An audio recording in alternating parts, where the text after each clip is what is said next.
Bonjour à toutes et à tous et bienvenue dans cette nouvelle chronique rudimentaire, dans laquelle nous allons parler d'un énorme accident industriel. Le cinéma d'animation, ça demande beaucoup de patience, de minutie, mais aussi de beaucoup de ressources. Et quand les étoiles ne sont pas alignées, ça peut donner des œuvres particulièrement malchanceuses, de par leur conception tumultueuse, voire sabotée.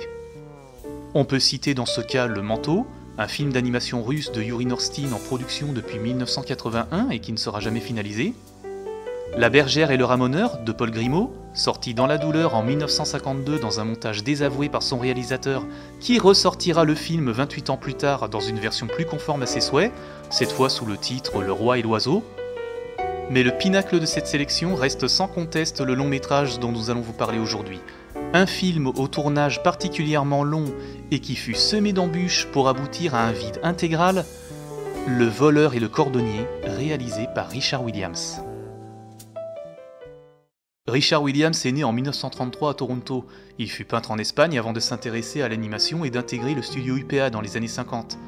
Il y apprendra les bases et réalisera des courts-métrages en amateur. Estomaqué par la mise en scène et les mouvements des personnages dans les films des studios Disney, en particulier Le Livre de la Jungle, il ambitionne de devenir un grand maître de l'animation et d'en connaître tous les secrets auprès de ses meilleurs représentants. Il va démarcher les plus grands artisans du milieu, notamment Mick Kahl, qui a animé certaines des séquences les plus compliquées dans les grands classiques de Disney, mais aussi Ken Harris, qui était considéré comme le meilleur animateur des cartoons de la Warner, ainsi que des figures de l'âge d'or du dessin animé américain, comme Grim Natwick, un des concepteurs du personnage de Betty Boop, qui a largement assisté à l'évolution du métier au fil des décennies. Richard Williams va passer des années à perfectionner son travail. Il ouvre un studio à Londres et œuvre pour des publicités, des courts-métrages, et il réalisera des génériques animés pour des films live, comme La Panthère Rose avec Peter Sellers ou Le Casino Royal de 1967. Mais il veut réaliser son propre film, son grand chef-d'œuvre à même de rendre au monde entier le fruit de ses efforts et dont les têtes d'affiche ne seraient ni plus ni moins que les animateurs eux-mêmes. Mais il lui faut encore choisir un sujet. Les prémices de la production du Voleur et le Cordonnier commencent officiellement en 1964, lorsque Williams travaille sur l'illustration d'un recueil de contes écrit par l'auteur d'origine indo-afghane Idriss Shah. Il y met en scène les aventures du philosophe Nasreddin, une grande figure de la culture musulmane qui vécut au XIIIe siècle. Richard Williams y trouve enfin l'inspiration. Il va développer un projet de long métrage inspiré des Mille et une nuits avec le personnage de Nasreddin comme protagoniste. Ken Harris, un des principaux formateurs de Williams, sera engagé pour superviser l'animation, tandis que le célèbre acteur Vincent Price prêtera sa voix et son charisme au méchant vizir. Il trouvera un financement auprès de la Paramount et il développe le projet jusqu'au début des années 70 après avoir animé plusieurs séquences. Mais les choses commencent à se gâter en 1972 lorsque la famille d'Idriss Shah retire les droits du personnage de Nasreddin suite à un grave problème de comptabilité et à un probable détournement de fonds de la part d'un producteur. Paramount se retire également du projet. Mais ces premiers déboires n'empêchent pas le réalisateur de continuer. Il va se lancer dans un scénario original tout en conservant plusieurs éléments du projet Nasreddin, comme le vizir perfide et un personnage de voleur. Le script est réécrit par la femme de Williams, Margaret French. C'est elle qui aura l'idée d'ajouter un personnage de cordonnier, ce qui nous donne le titre officiel du long métrage, Le Voleur et le Cordonnier. L'histoire du film se déroule dans une ville orientale fictive nommée la Cité d'Or et qui est protégée par le pouvoir de 3 sphères dorées. On y suit les aventures de Tak, un cordonnier taiseux qui, suite à un quiproquo, est mis malgré lui au service de la princesse Yum Yum dont il tombe amoureux. Pendant ce temps, un voleur aussi malchanceux qu'obstiné dérobe puis égare les 3 sphères, ce qui provoque la panique générale. Le grand vizir Zigzag, qui convoite le trône et la main de la princesse, profite de la situation afin de provoquer une guerre entre la Cité d'Or et l'armée du Borgne, un guerrier sanguinaire. Le scénario est intentionnellement simpliste puisque Williams veut le compenser avec une réalisation et une identité visuelle hors du commun. La direction artistique des personnages et des décors est confiée à l'illustrateur Errol LeCain, qui avait un trait graphique très détaillé et un style géométrique joliment distordu, surtout pour les décors. Pour la partie animation, le réalisateur veut qu'elle soit effectuée en 24 images par seconde, ce qui représente un travail titanesque. Il met à contribution ses maîtres dans le domaine, la plupart étant issus de grands studios comme Disney, Warner ou les studios Fleischer, Cliff Nordberg, Gamery Hawkins, Art Baybeat ou encore Grim Natwick.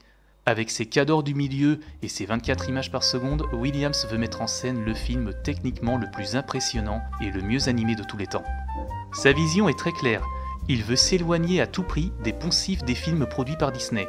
Les mouvements des personnages devront être d'une fluidité sans précédent et extrêmement détaillés. Enfin, il veut mettre tout le savoir qu'il a accumulé au fil des ans afin de s'adonner à tous les délires imaginables. On trouve notamment de nombreux gags visuels avec les personnages du voleur et du cordonnier, tous les deux muets, des trompe-l'œil jouant sur les perspectives des décors, ainsi que des grandes scènes vraiment spectaculaires, l'une des plus connues étant la poursuite entre nos deux héros à l'intérieur du palais. Le film devra aussi contenir des éléments que seuls les adultes pourraient comprendre. On peut citer à titre d'exemple les blagues à double sens à propos des sphères dorées, les Golden Balls en VO, puisqu'en anglais le mot balls peut vouloir dire tout à fait autre chose. Williams passera des années à travailler sur le film en l'absence de financement, et ce alors qu'il travaille sur d'autres projets comme le long métrage musical Anne et Andy. On en arrive aux années 80. En parallèle d'autres projets, Williams continue de travailler sur le film et trouve enfin un producteur en la personne de Jake Eberts. Celui-ci avait fondé en 1985 la société de production Hollywood Filmmakers, une filiale londonienne du français Pathé. Il fut producteur délégué sur des films comme Danse avec les loups, Le nom de la rose et Super Mario Bros, le film en prise de vue réelle. Eberts avait déjà travaillé sur l'animation puisqu'il avait produit le Garen de Watership Down en 1977. Il donne à Richard Williams une partie du financement nécessaire pour le film, ainsi qu'un distributeur avec sa société sœur Majestic Film. Mais un autre événement majeur va considérablement faire avancer les choses. Vers la fin de la décennie, Richard Williams rencontre Steven Spielberg et Robert Zemeckis. Tous deux travaillent sur un projet titanesque pour les studios Disney, Qui veut la peau de Roger Rabbit. Spielberg doit le produire et Zemeckis mettre en scène les scènes en prise de vue réelle jouées avec des acteurs, et après avoir visionné des scènes du voleur et le cordonnier, il propose à Williams de réaliser toute la partie animation du film. Richard Williams accepte en échange d'une importante participation de la part de Spielberg et de Disney pour terminer Le voleur et le cordonnier. Roger Rabbit sort en 1988 et devient un gigantesque succès à travers le monde, et Williams se réjouit car il obtient enfin de la visibilité. Hélas, une fois encore, Steven Spielberg décide d'ouvrir Amblimation, son propre studio d'animation à Londres, ce qui scelle le divorce entre lui et les studios Disney, et par conséquent, l'accord qui avait été conclu pour finir le film ne tient plus. Grâce au succès de Roger Rabbit, Richard Williams et Jake Eberts signent en 1989 un contrat avec Warner Bros. Le projet est officiellement relancé et Williams va recruter de nouveaux animateurs, mais il va se retrouver confronté à un obstacle de taille, Richard Williams lui-même. En effet, si notre réalisateur est désormais réputé pour son style d'animation magnifique et détaillé, il l'est d'autant plus pour ses méthodes de travail assez drastiques. Il va se mettre la pression à lui-même, mais aussi à son équipe, renvoyant les gens à tour de bras et risquant de ne pas livrer le film dans les temps impartis. On en arrive à l'assassinat du film. Lors de la signature du contrat, la Warner avait engagé une compagnie d'assurance qui impose l'obligation de terminer le film le plus possible dans les délais. En 1992, après avoir vu un montage préliminaire incomplet qui ne leur a pas plu et dont il manquait des bobines, estimant que Williams ne finirait pas le film à temps, Warner Bros et Jake Eberts se retirent, laissant le film entre les mains de cette compagnie d'assurance. C'est ainsi qu'entre en scène le producteur de télévision Fred Calvert. Celui-ci avait été engagé afin de s'assurer du bon déroulement de l'entreprise, et lorsque Williams perdit la confiance à la fois des investisseurs et des assureurs, il sera demandé à Calvert de terminer lui-même le film et de renvoyer son réalisateur. Donc après avoir passé plus de 25 ans à travailler sur un film qui lui tenait sincèrement à cœur, Richard Williams se fit retirer l'œuvre de sa vie. Fred Calvert va passer 18 mois à se réapproprier le film. Il fait refaire l'animation de plusieurs séquences qui passeront d'ailleurs de 24 à 12 images par seconde, et pour accélérer le processus, il met à contribution des studios comme celui de Bill Croyer, le réalisateur de Zack et Krista, mais aussi Sullivan Blues, le studio de Don Bluth, le réalisateur d'Anastasia et de Brisby et le secret de Nîmes. Il fait réécrire certains points du script qui lui paraissaient ou bien trop longs ou bien répétitifs, et rajoute des chansons, afin que le film devienne une sorte de sous-Disney. Vous vous en doutez, on est bien loin de la vision d'origine du film. Un changement très important concerne le personnage de Tack, le cordonnier. Il était censé être quasiment muet dans la version d'origine, mais Fred Calvert décide d'en faire un personnage parlant. Bon gré mal gré, le film est terminé en 1993, après presque 25 ans de tournage, dans une version désapprouvée par son réalisateur. Cette version sortira en Australie et en Afrique du Sud sous le titre The Princess and the Cobbler.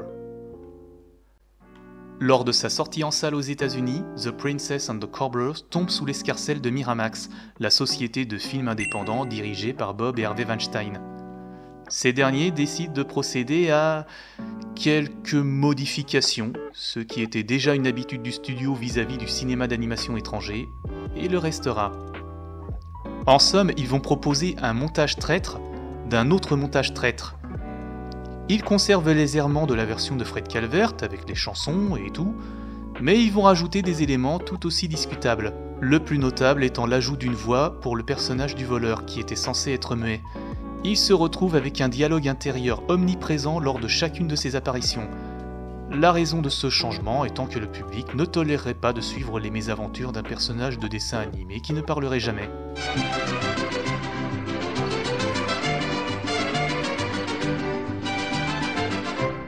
Et c'est ainsi qu'on se retrouve avec ce qui est officiellement considéré comme étant le montage final du film, qui change une deuxième fois de titre. Il s'appellera désormais Arabian Night et sortira en salle en 1995. C'est cette version qui sera généralement diffusée à travers le monde, y compris dans les pays francophones, puisque la version française réalisée à Montréal par le studio Cinélume fut adaptée à partir de cette version. Arabian Night recevra des critiques assassines, le comble étant qu'il sera vu comme une pâle copie du Aladdin de Disney sorti 3 ans plus tôt. Si Richard Williams se refusera à tout commentaire, l'ensemble de la profession désapprouve ce montage, le considérant comme une véritable insulte envers le projet initial et son réalisateur.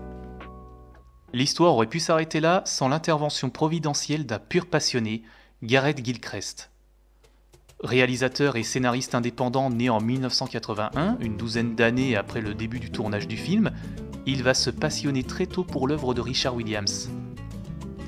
Pendant 3 à 4 années, au début des années 2000, grâce à des connaissances qui avaient conservé des archives du film lors de son relancement en 1992, il va rassembler tout le matériau disponible autour du projet à partir de plusieurs sources vidéo et audio afin de reconstituer la version de travail du film dans son montage d'origine, tel que le voyait Richard Williams. Étant donné que bon nombre de scènes réalisées avant l'intervention de Fred Calvert ont disparu ou n'ont pas été finalisées, il s'agit d'une version incomplète, et les séquences manquantes ont été remplacées par des storyboards, des animations clés ou tout simplement des dessins préparatoires. En 2006, Gilchrist va proposer cette version en toute gratuité sur internet et ce sera le montage le plus apprécié des fans du film et même de la profession entière.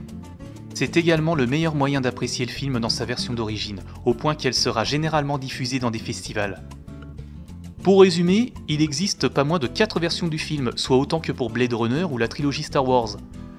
La première version finale produite par Fred Calvert, inconforme à la vision de Richard Williams, est sortie en 1993 sous le titre The Princess and the Cobbler.